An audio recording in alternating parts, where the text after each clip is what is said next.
A ver, situémonos en un futuro muy cercano, 28 de febrero de 2026. El mundo se despierta con la noticia de un ataque coordinado y masivo de Estados Unidos e Israel contra Irán. Pero ojo, que una explosión de este calibre no surge de la nada. Es en realidad el clímax de 70 años de tensiones, de desconfianza y de choques. Hoy vamos a desentrañar cómo se ha encendido esta mecha. Para entenderlo todo, este va a ser nuestro recorrido. Primero, vamos a ver cómo fue ese apagón digital que dejó a Irán completamente a ciegas. Después, viajaremos al pasado, a la raíz de un resentimiento que lleva décadas gestándose. Analizaremos a quién buscaba realmente este ataque, cómo respondió Irán con una furia inesperada, y lo más importante, qué significa todo esto para la economía y la paz mundial. Venga, empecemos por el primer golpe, porque el ataque del 28 de febrero no fue un ataque convencional. Mucho antes de que cayera la primera bomba, Irán ya estaba completamente ciego y sordo. Imaginaos esto. En cuestión de horas, Irán se desconectó del mundo. Su conectividad a Internet se desplomó hasta un mísero 4%. Un apagón digital masivo. El objetivo, crear una especie de niebla de guerra total, paralizar al país antes de que supiera siquiera que le estaba golpeando. Pero, claro, este ciberataque fue solo la primera pieza de un dominó perfectamente sincronizado. Fue una ofensiva híbrida. Bajo estos nombres en clave, Estados Unidos e Israel combinaron la guerra digital con ataques militares de los de toda la vida, redefiniendo por completo las reglas de un conflicto moderno. Y que nadie piense que esto fue un simple ataque para tirar una web. No. Esto fue mucho más profundo. Los atacantes se colaron hasta la cocina de los sistemas de la Guardia Revolucionaria, de las centrales eléctricas, de las redes de radares. El objetivo era muy claro: romper por completo la cadena de mando y neutralizar cualquier defensa coordinada antes de que los misiles empezaran a caer. Vale, pero un ataque de esta magnitud no se improvisa de un día para otro. Para entender de verdad por qué ha pasado esto, hay que rebobinar la cinta, unos 70 años, a una herida que para Irán nunca ha terminado de cicatrizar. Esta analogía es sencillamente perfecta. Captura a la perfección el impacto que tuvo el golpe de Estado de 1953, un golpe organizado por la CIA y el MI6 que derrocó al primer ministro democráticamente elegido, Mohammad Mossadegh. ¿Su crimen? Haber nacionalizado el petróleo. Para millones de iraníes, esa fue la prueba definitiva de que jamás se podrían fiar de Occidente.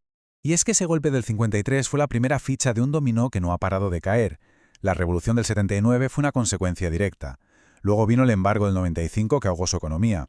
El acuerdo nuclear de 2015 pareció un respiro, una pequeña ventana de esperanza, pero la retirada de Estados Unidos en 2018 la cerró de un portazo, confirmando que esa desconfianza seguía ahí, intacta.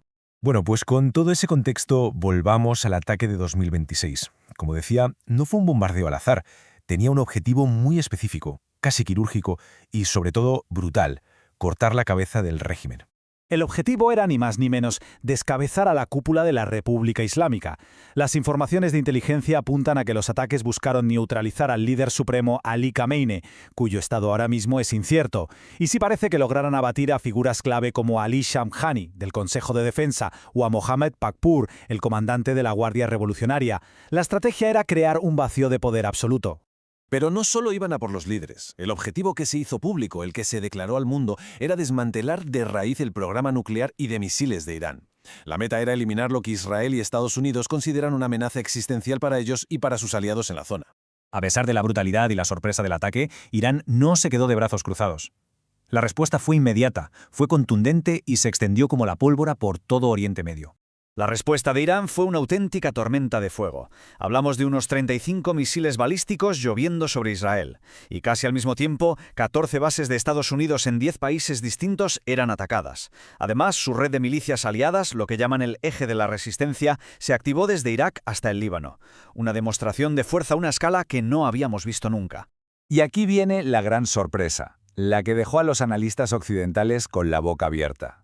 Irán no solo respondió, sino que lo hizo con misiles muy avanzados, como los Emad y Logadr, y con una precisión que nadie se esperaba.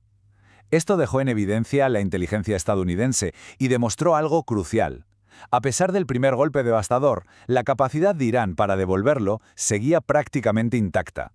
Como es lógico, las ondas de choque de esta confrontación no se quedaron en Oriente Medio. Casi de forma instantánea, el mundo entero empezó a notar las consecuencias, tanto económicas como geopolíticas. La primera reacción global fue el pánico en los mercados. Los precios del petróleo se dispararon. ¿El motivo? El miedo a que el grifo del crudo mundial se cerrara de golpe. Un recordatorio muy crudo de lo frágil que es la economía global cuando Oriente Medio se incendia. Y aquí está la clave de todo, el estrecho de Hormuz. Pensemos en él como el cuello de botella por donde pasa una quinta parte de todo el petróleo del mundo. Que esa ruta marítima que es vital se convierta de repente en una zona de guerra activa es una amenaza directa para la economía de todos.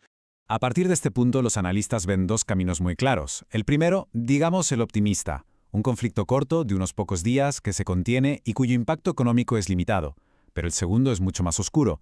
Una especie de guerra eterna que se alarga, con Irán atacando petroleros, interrumpiendo el suministro y provocando un shock energético que podría arrastrar al mundo a una recesión.